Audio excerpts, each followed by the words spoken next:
Boa tarde, pessoal. Bem-vindo a mais uma live da Kinetec. Aqui é o Christian da Kinetec. Hoje temos aqui a Flávia Martinez. Depois fala um pouquinho da Flávia. Bem-vinda, Flávia. Muito obrigada.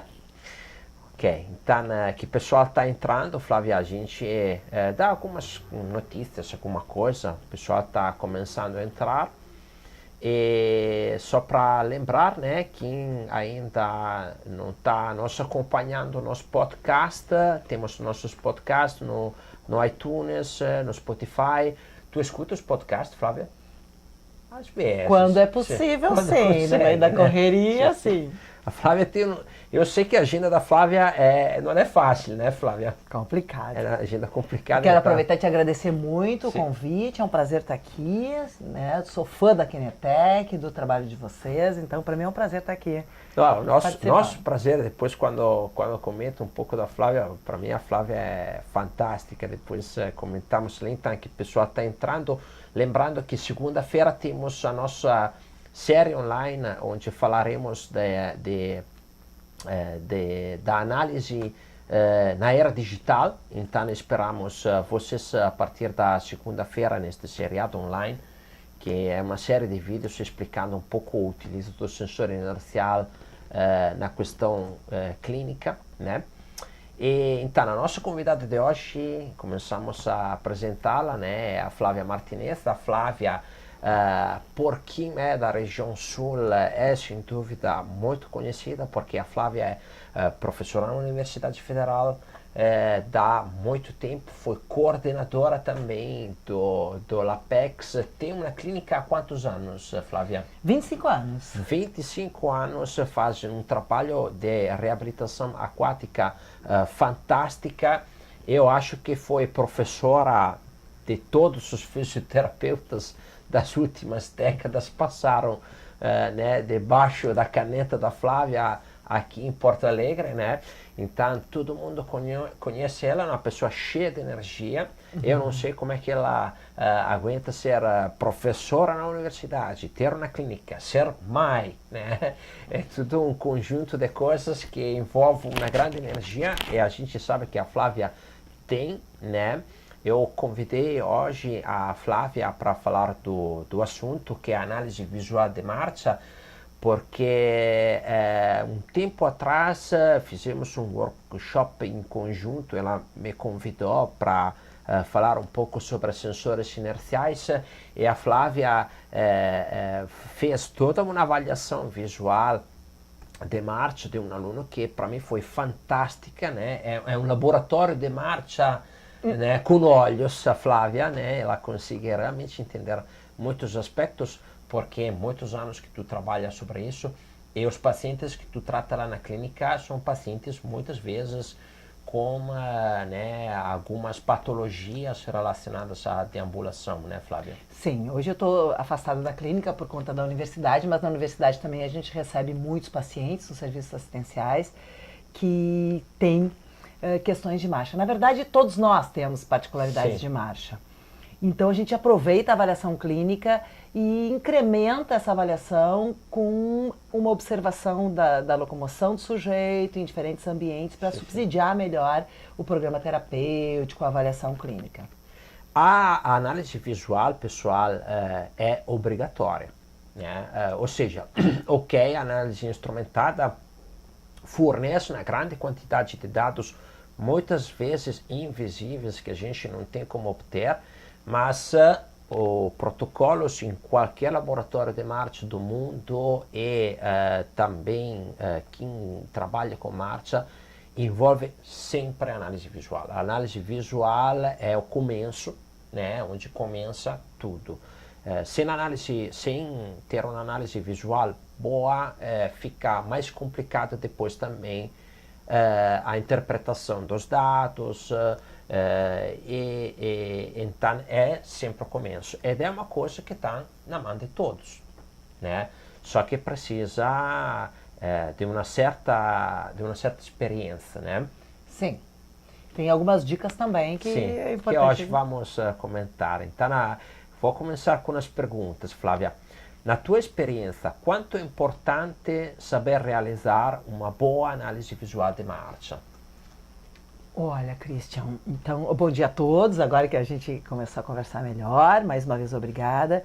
Eu acho que a avaliação de marcha, ela é tão importante para um sujeito, seja sedentário, um sujeito que pratica atividade física, um sujeito que deambula, é tão importante quanto avaliar um gesto desportivo num atleta. Na verdade, foi assim que começou a minha paixão e meu interesse pela avaliação subjetiva e visual da marcha. Eu trabalhava num clube, eu trabalhei um tempo no Grêmio Náutico União como fisioterapeuta, e nós tínhamos como prerrogativa avaliar o gesto desportivo do atleta e intervir junto ao preparador físico e ao técnico para ver se aquele gesto ele se relacionava com a lesão adquirida pelo atleta. Quando isso acontecia, a gente percebia que era muito mais eficiente o resultado do tratamento quando aquele gesto era reorganizado ou corrigido. Comecei a questionar o quão importante seria também fazer uma avaliação da atividade mais comum daquelas pessoas que não são atletas, que é, além das atividades de vida diária, se locomover. Certo. Eu iniciei o interesse e a curiosidade pela avaliação de marcha com aqueles pacientes que tinham queixas relacionadas à marcha. Olha, dói quando eu caminho, dói principalmente, eu não consigo caminhar. Então, pacientes que tinham lesão de membro inferior, pacientes com problemas de coluna. Paulatinamente, eu fui utilizando os recursos que a literatura trazia. Eu iniciei com aquele livro Rose Gamble, a Marcha Humana, com os parâmetros de Ayman. O Ayman ajuda, dando alguns parâmetros importantes que a gente pode levar para essa observação. Segui utilizando algumas informações que nós tínhamos com a biomecânica e fui tentando trazer uma sistemática de avaliação de marcha, avaliação visual na marcha. Paulatinamente fui desenvolvendo a acurácia do olhar, no início muita câmera, muita filmagem, volta, slow motion, etc. E progressivamente fui tentando utilizar a marcha, a visão mesmo, sem o recurso de volta à câmera e tudo mais, pela demanda de agilidade nas respostas de avaliação. Certo. Otimizando os tempos. Otimizando o tempo, principalmente. Sim. Então, quero te dizer que é importantíssima a avaliação, hoje cada vez mais, também relacionando ao uso de calçados e, mais ainda, eu acho que hoje a avaliação visual da marcha, ela se complementa e ela trabalha junto, ela conversa o tempo inteiro com os resultados objetivos, né? Com os resultados da cinemática, da dinamometria, da cinemetria. Então, acho que hoje um profissional ele tem um padrão ouro de diagnóstico fisioterapêutico, quando ele consegue ter a avaliação visual e os subsídios dos números e das informações da tecnologia. Certo. Isso ajuda, porque dicas que tu dás, às vezes, com o paciente, com o que tu enxerga, tu pode quantificar, tanto para a equipe médica, quanto para tu mesmo estar subsidiado como terapeuta, quanto para o próprio paciente. Exatamente. Sim. Eu disse, né, que eu fiquei muito fascinado aquela vez que vi aquela tua avaliação lá, porque, assim, era uma turma grande de gente e ela conseguia captar coisas bem, né, difíceis no olhar por quem está começando. Como se realiza, Flávia, uma boa avaliação visual de marcha? Como é que tu faz? Certo. Então é importante, Christian, saber que assim, qualquer profissional é capaz de fazer uma boa avaliação de marcha. E para que ele faça uma boa avaliação de marcha, a primeira coisa que ele tem que ter é um espaço físico adequado. Um espaço físico que dê uma distância razoável.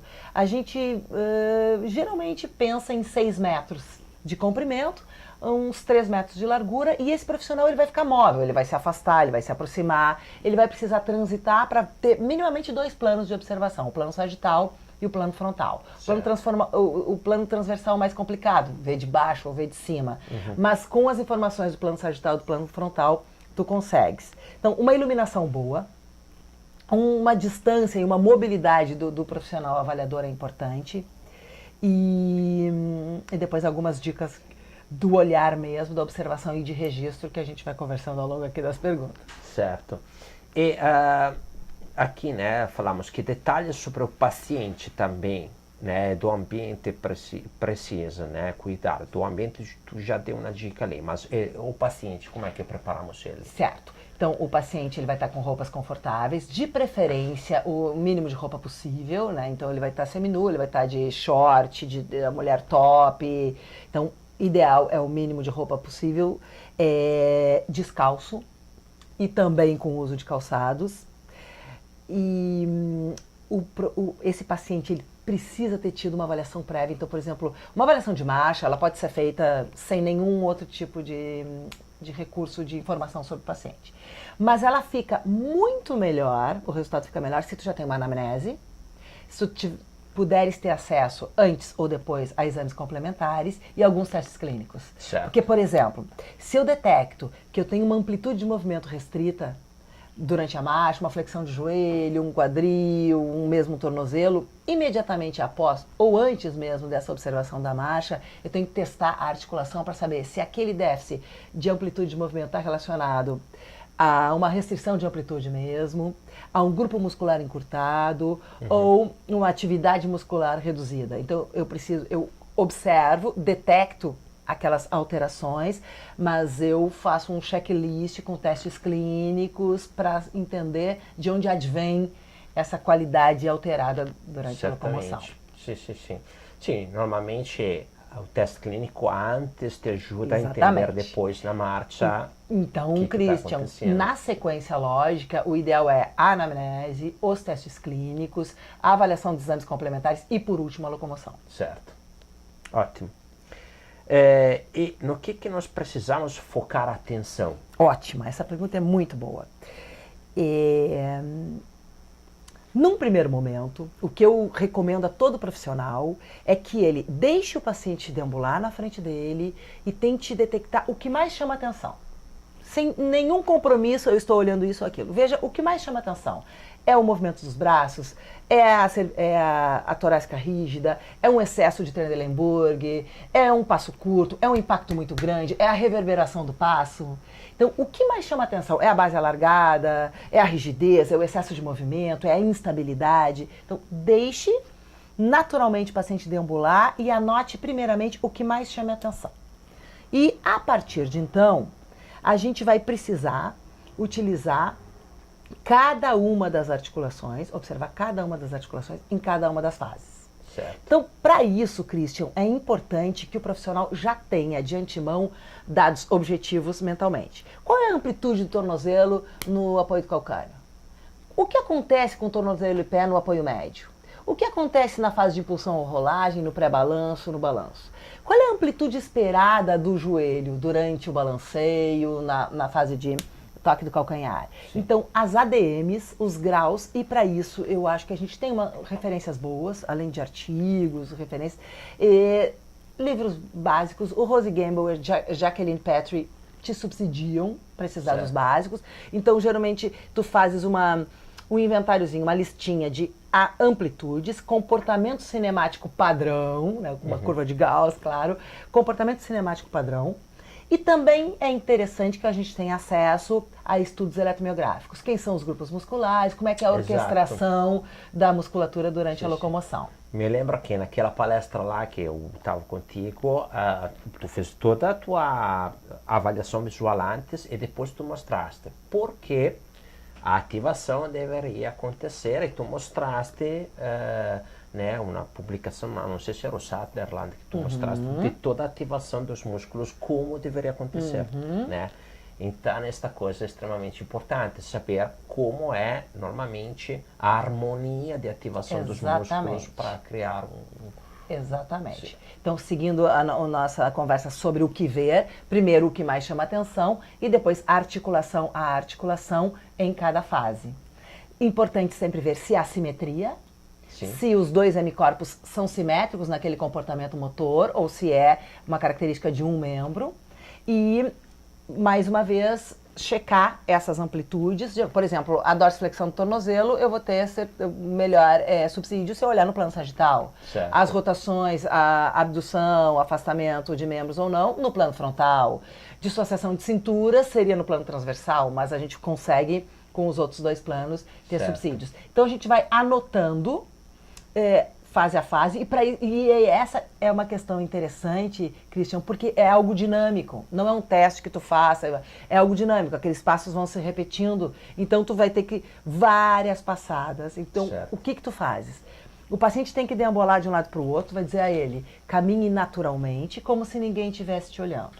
Sim. Interessante ter um familiar, um amigo, etc., que diga, é assim mesmo que esse paciente caminha? A gente sabe que a marcha é afetada por uma série de questões, dentre Sim, elas sim. o uso de calçado, o ambiente, o estado emocional. Então a gente tenta que o paciente caminhe relativamente bastante até que, que a gente perceba que ele está à vontade. Sim, sim, sim. E a partir do momento que ele vai ficando à vontade, a gente vai registrando o que mais chama atenção e os detalhes. Se filmar, Christian, sobretudo quando a gente está começando, eu aconselho filme. Porque aí tu vai voltar para esse vídeo várias vezes e tu vai ter a oportunidade de checar realmente Certo. cada uma Sim, sim, sim. das questões que chamas a atenção. Então, de novo, dados cinemáticos advindos da literatura vão ser o nosso grande subsídio. Além disso, o comportamento motor, que a literatura também nos ajuda.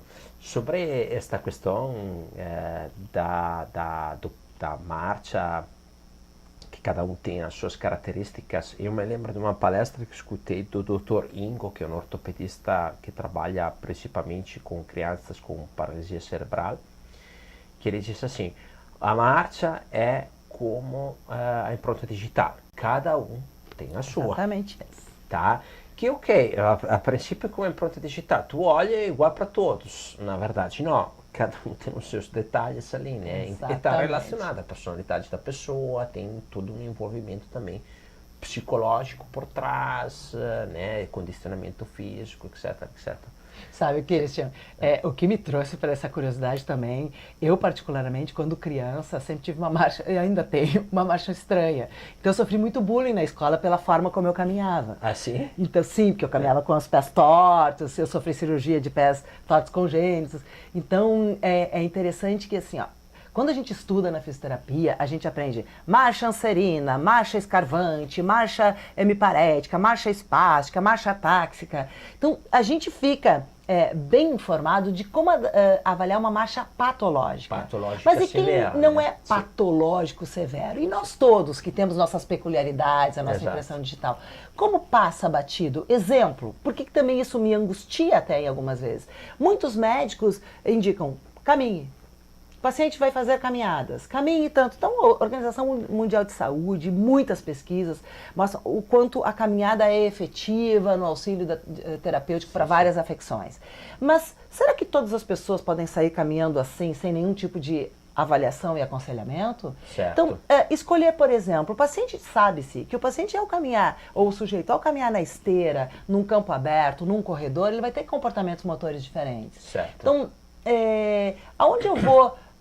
como eu vou aconselhar meu paciente? Saia caminhando, caminhe na esteira. Então, essa banalização das caminhadas também é preocupante, porque nem sempre a caminhada está ok para que seja uma prática de atividade física. Às vezes ela requer alguns ajustes, adequações, certo. dicas e correções. Então, é fundamental que o profissional ele se aproprie da avaliação de marcha, não só para o seu paciente, que vai caminhar depois e tal, mas também porque às vezes é a marcha que está relacionada com a etiologia do problema. Ou a marcha é uma queixa. Exemplo, estenose de canal.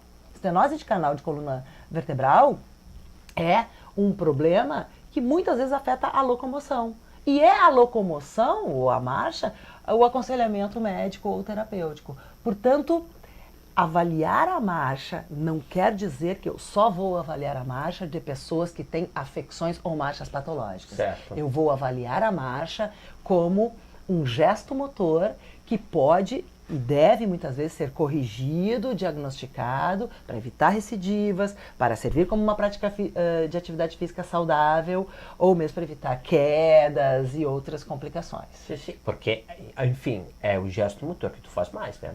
Exatamente. Depois de estar sentado. Porque, Exatamente. né? Higiene pessoal, Sim. vestir de spears e se locomover, Sim, né? sim. Então, realmente é um ponto fundamental e eu estou muito feliz de estar aqui falando sobre isso. Não, nós estamos felizes porque tu compartilha um monte de informações sempre, né? Isso eu adoro de ti, que tu não limita, tu vai, conta, isso é fantástico de ti. Faço uma outra pergunta. Como tu associa a análise visual, tomando o que tu já está falando antes, aos testes clínicos? Por exemplo, acabamos de discutir aqui sobre uma paciente que teve uma fratura e que tem característica de locomoção. A gente observou rapidamente a paciente que está aqui e a gente viu que essa paciente rodava um pouco interno, excessivamente em um dos quadris e que tinha um comprimento de passada aparentemente menor num dos membros inferiores. Isso me indicava subjetivamente que haveria algum tipo de restrição em adutores e rotadores internos de quadril ou flexores de quadril. Para eu ter noção se é capsular, se é músculo encurtado, músculo contraturado ou musculatura propulsora que está em déficit de ação, força ou potência, eu teria que testar. Eu levaria essa paciente para a maca, faria testes articulares, eu palparia a musculatura, eu veria ADM. Então, muitas vezes eu detecto uma característica e eu retesto o que eu já testei ou testo o que eu não testei. Por que está acontecendo isso? Então, parte da avaliação é detectar, está acontecendo este fenômeno que foge um pouco da simetria ou da normalidade esperada. Por quê? Qual é a causa? É espasmo, é déficit de força, é restrição de amplitude, é alteração de controle motor? Então, os testes clínicos, eles subsidiam. Um subsidia o outro. A análise visual subsidia o teste e vice-versa. São parte da mesma moeda. Exatamente. Tem que ter os dois. Certamente tem que ter os dois. Por isso que o ambiente de avaliação, ele tem que te permitir, tem que ter uma maca perto, né? E o paciente também tem que estar com o vestuário adequado para tu fazeres os testes necessários. Perfeito. Que vantagem e que limitações temos no teste visual da marcha, Flávia? Vantagens. Contextualizar melhor, conhecer melhor e ter mais subsídios para os procedimentos terapêuticos, para a prescrição terapêutica. Vantagem, o paciente ganha, né? Um olhar, uma avaliação e uma intervenção que vai ser definitiva para o resto da vida dele, porque afinal se locomover é fundamental.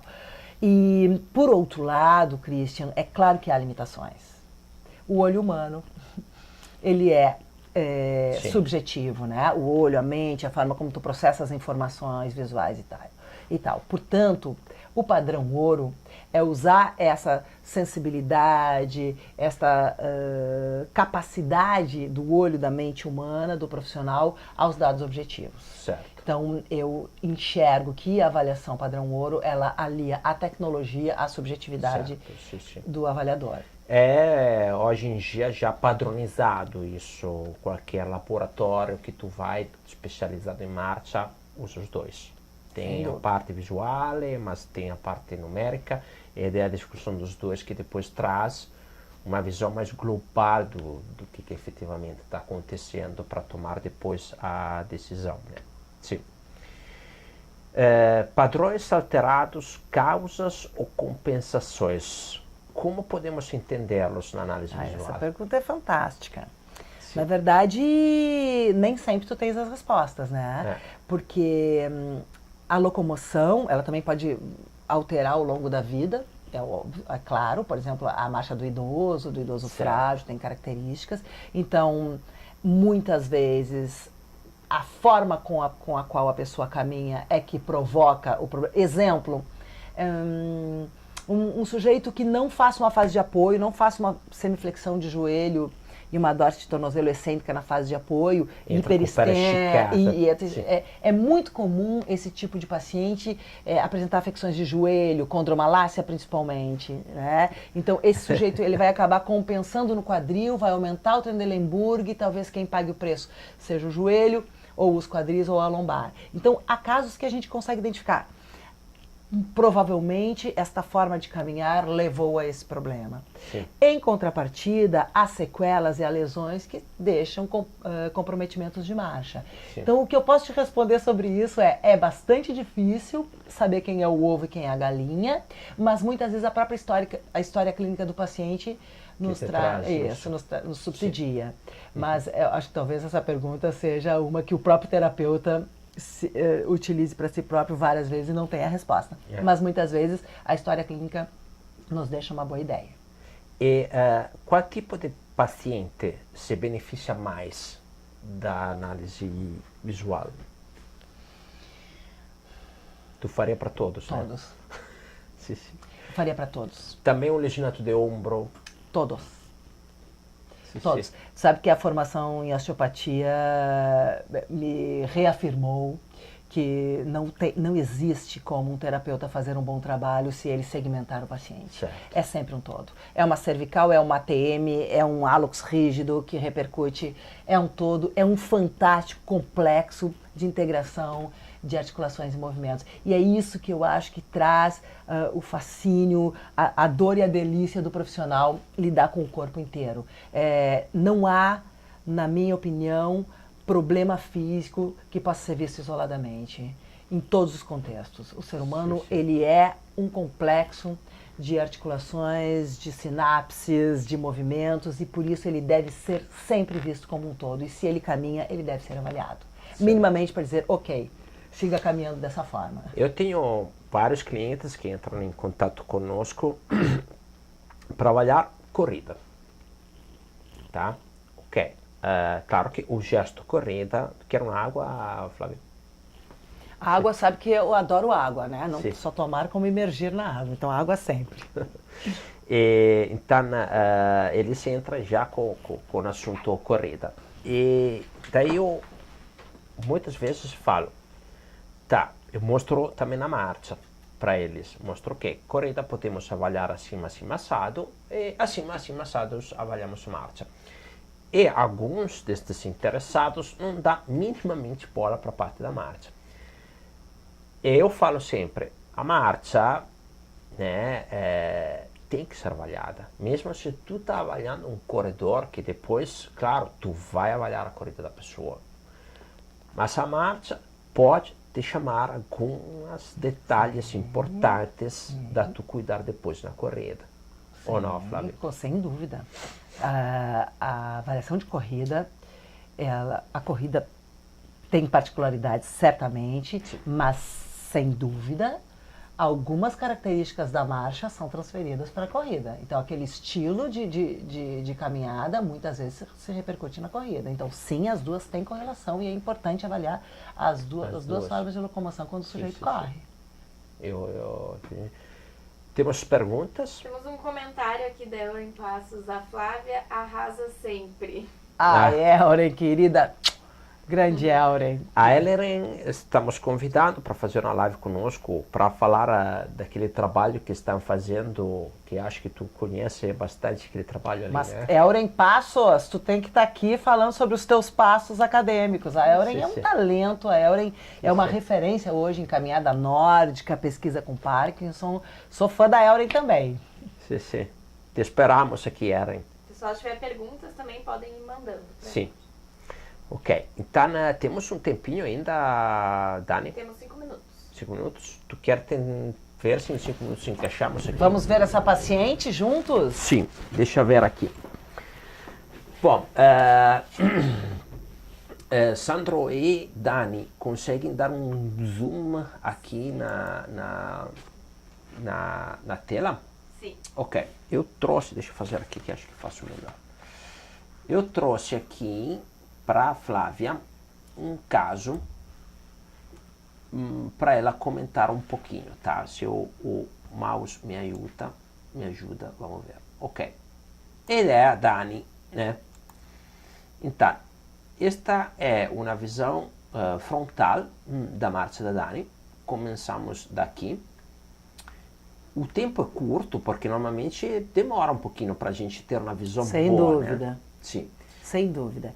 Então, observando a Dani, num primeiro momento, no plano frontal, é um slow motion, né? A gente pode botar na velocidade normal, mas a primeira coisa, então, como eu comentei com vocês, eu veria, o que mais me chama atenção? O que mais me chama atenção na Dani não são propriamente os membros inferiores, mas sim a cintura escapular. A cintura escapular da Dani, evidentemente, ela é rígida, então ela mantém aparentemente uma tensão de trapézio e adutores de escápula. Isso restringe um pouquinho o pêndulo do membro superior e ela acaba aumentando a flexão de cotovelos. Então, eu chamaria atenção, o que mais me chama atenção é um pouquinho de discrepância de um membro ao outro e uma cintura escapular rígida que acaba aumentando um pouquinho a flexão de cotovelo e reduzindo o movimento de membros superiores. Por outro lado, a Dani também apresenta uma característica na fase de balanceio da marcha, que é um pouquinho de excesso de rotação externa de joelho. Essa rotação externa de joelho durante a fase de balanceio pode estar relacionada a um aumento da tensão do tensor da fascia lata, que é um flexor de joelho e que roda externo o joelho. É o flexor de quadril, perdão, e que roda externo o joelho. Então, quando o sujeito roda externo excessivamente o joelho na fase de balanceio... Como aqui, né? Isso, a gente imagina aquele mais ainda o direito, a gente imagina que vai ter um efeito de pivô no joelho, na fase de aterrissagem, talvez isso seja estressante para os meniscos, para a patela que fica lateralizada, estressando então a articulação patelofemoral, os meniscos e possivelmente também estirando a pata de ganso. Então ela acaba fazendo um valgismo e ela faz um valgismo na fase de apoio. Então eu avaliaria, Dani, se o déficit sinérgico é entre os isquiotibiais, que seria um excesso de bíceps femoral em detrimento de semitendinoso e semimembranoso, ou se é um excesso de tensor da face lata.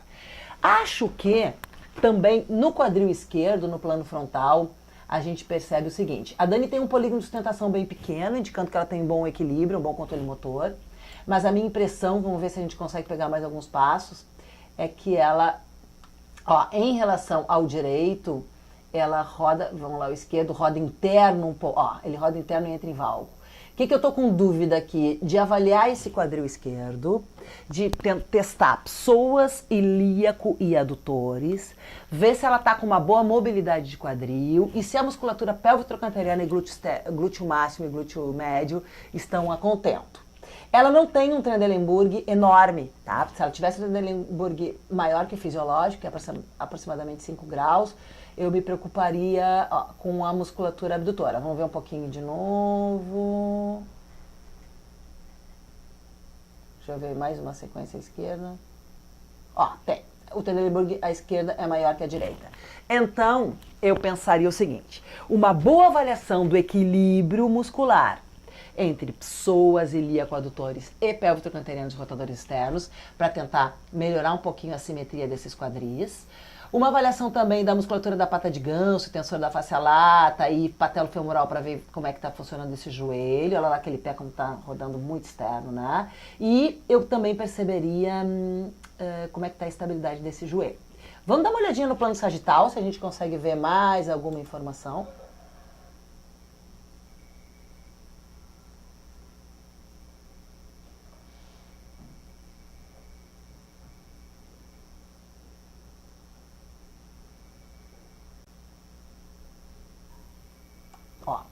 Me parece que o passo, a passada do membro inferior esquerdo é um pouco menor do que, do direito, desculpa, menor que o esquerdo. Tinha que ver nos dois planos, né? Ela faz uma boa dorsiflexão, ela poderia entrar com o apoio do calcâneo um pouquinho mais estruturado, ela logo faz essa plante relativa. Sim. E tô achando que isso é uma ação. Então, a fase de apoio do calcâneo, ela precisa de um bom tibial anterior, de um bom quadríceps e de um bom glúteo máximo. A minha impressão é que a gente está precisando mais glúteo máximo para esse apoio do calcâneo entrar com mais... E o joelho não está o joelho não está estendendo total. E quando entra aqui, ele... Valgiza. Já fletiu. E ela, e aí ela já vai anteverter, ela cai em reto e anteversão excessiva. Já fizeram com a acelerometria? Sim. Como é que está essa pelve? A pelve dela tem, no plano transverso, um detalhe interessante. Roda mais para um lado que para o outro. Não, ela mantém em rotação interna depois do... Esse quadril. Os dois. Ela mantém um pouco demais em rotação interna quando entra em balanço. Demora para começar a rodar externamente. Sim, e outra coisa, como é que está a dissociação de cinturas? Porque ela mantém essa escápula aqui direita, parece sempre mais aduzida. Eu tenho uma impressão que o sistema cruzado está desequilibrado, que ela deve dissociar, rodar mais para um lado que para o outro. Elevação e depressão acontece razoavelmente bem. E as rotações? As rotações isso aí. que não estão fazendo umas compensações, porque não são fluidas, né? Normalmente tu espera que faça rotação interna e externa, rotação externa, e aí ela começa, faz rotação, compensa e volta. Faz um movimento desse tipo aqui. De pelve. E atrasa um pouquinho para passar para a rotação externa, em ambas. Eu teria a necessidade de dar uma avaliada no sistema cruzado. Sim. E nessa musculatura. Sim.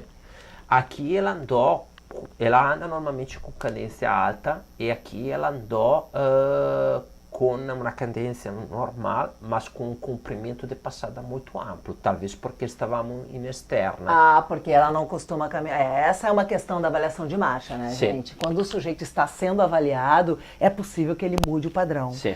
Por isso, como tu a conheces, é muito importante ir acompanhado de alguém que a conhece para dizer, não é bem assim que ela caminha, porque aí polui toda a aqui avaliação. no corredor, quando a gente media aqui, ela andava com uma cadência alta e um comprimento pequeno. Fora ela andou com uma cadência dentro do normal por alto, mas com um comprimento bem aberto. E uma coisa que chama a atenção na aceleração dela é principalmente o joelho direito, que não é operado. Ah, olha lá, Sim, ela tem um pouquinho de aumento aqui. na flexo. Aqui. Já devia ter... Aqui ela sofre um pouquinho. Esta fase aqui que ela sofre um pouquinho. Ela aumenta o tempo de apoio médio e mantém semifletido o joelho, mas quando ela está na impulsão, ela ainda está com o joelho fletido. Sim. Quando ela vai impulsionar, curtinho. Ela estende bem pouquinho e já volta a fletir. Sim. E aí, patelo femoral sofre. Isso, a patela femoral, Christian, é uma das articulações, na minha opinião, que mais necessita avaliação ou tratamento. Por exemplo, condromalácia em jovens é super comum. Sim. E muitas pessoas dão alta para o paciente sem avaliar e sem tratar a sua locomoção. Certo. Então, em caso de condromalácia, que é uma articulação bastante suscetível, eu acredito que... Sim, porque depois fica... E tirá-la. Exatamente. Erosou é complicado. Erosou a cartilagem, é difícil manejar depois. E isso pode acontecer precocemente. Chega perto. Botamos isso aqui? Sim, pessoal, acho que a gente estourou um pouquinho de tempo, mas a gente tem 2 perguntas aqui para finalizar. Então a Elren perguntou, Flávia, qual a ordem ideal para avaliar? O dinâmico e depois a parte clínica? Ou melhor avaliar ADM e forças para depois avaliar a marcha dinamicamente? Eu prefiro iniciar com uma boa anamnese, bons testes clínicos, análise de exames complementares e deixar por último a locomoção. Sim. É o padrão que eu vejo na maioria dos laboratórios. Que aí tu já sai com bastante subsídio, porque aí tu já dá aquela queixa, né? Então, com certeza, por exemplo, no caso da Dani, gostaria de conhecer e tê-la avaliado na maca antes pra gente estar mais subsidiado. Ali, né? Sim. Aqui mais uma. Em casos de muitas alterações musculares, mas que o paciente precisa trabalhar a função da marcha, o que trabalhar primeiro? Ou é possível trabalhar as duas coisas juntas? Boa pergunta. É preciso, por exemplo, se tu tens um Trendelenburg excessivo, por déficit de força, tá? Então um excesso de obliquidade pélvica durante a fase de apoio, é fundamental que esse paciente já tenha trabalhado uma qualidade física, força, minimamente, para tu corrigir a marcha. Porque se essa locomoção está alterada por insuficiência de força ou potência de algum grupo muscular ou amplitude, essa qualidade física pode ser recuperada previamente para a gente obter melhor resultado. Porque senão vai ficar bastante difícil. Certo. Sim. Aí aqui o André perguntou no Face qual seria um bom livro sobre biomecânica humana. Biomecânica humana em geral? Aí temos muito, McGinnis, Rey, Hamill e Knudsen, mas para locomoção, para marcha, eu recomendo 2. Rosie Gamble, A Marcha Humana, Rosie Gamble, né, A Marcha Humana, que é clássico, e o Jacqueline Patrick, são 3 volumes, que também te ajudam bastante. E artigos científicos, né, que tem sempre coisa pipocando. De marcha, de publicações, tem muita coisa. E os teus conterrâneos italianos tem muita coisa. Itália sobre a biomecânica de marcha publica bastante. É verdade. Sim. É isso hoje? Ok. Então, de novo agradeço a Flávia, viu que personagem, né, que não a conhece, hoje teve o prazer de conhecer, né, fantástica profissional e pesquisadora, né? E então, renovando que semana que vem temos esta série online para vocês acompanhar, participarem. De novo, sigam os nossos canais, YouTube, os podcasts, por quem prefere ficar na parte áudio e não somente visual. E então aguardamos vocês semana que vem, mais uma live, mais convidados. Abraço Bom almoço e bom final de semana. Obrigada, abraço, obrigada, Christian, valeu, muito obrigado pelo convite. Um prazer. Prazer meu.